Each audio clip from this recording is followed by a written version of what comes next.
ఎవరు ఆయనను వెంబడించి టార్గెట్ చేసి హతమార్చారేమో అన్న అనుమానం మాకుంది. మరి ఇప్పటి వరకు పోలీసు వారు ఏ విధమైన సమాచారం, పూర్తి సమాచారం ఇవ్వలేదు. అలాగే ఇంకా పోస్ట్ మార్టం రిపోర్ట్ కూడా ఇవ్వలేదు. ఎదురు చూస్తున్నాం.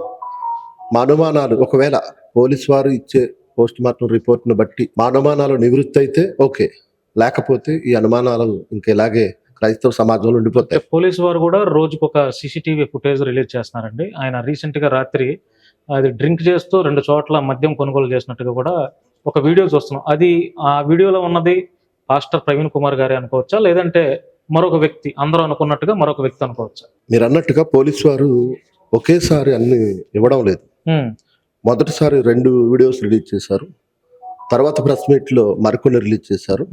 మరి రాత్రి ఆర్టీవీ నుండి ఇప్పటి వరకు నేషనల్ మీడియా, తెలుగు మీడియా అంతా కూడా మరి పాస్టర్ ప్రవీణ్ పగడాల బ్రాందీ షాపు దగ్గర ఆల్కహాల్ బాటిల్ ఆయన కొన్నాడు అన్నది సీసీటీవీ ఫుటేజ్ ఒకటి టీవీ ఛానల్స్ లో రచ్చ చేశారు. దీని మీద ఆయన అంటే గిట్టని వారు కూడా దీనిని అనేక విధాలుగా చిలవల పలవలుగా హేళన చేస్తూ రకరకాలుగా యావత్ క్రైస్తవం అంతటి మీద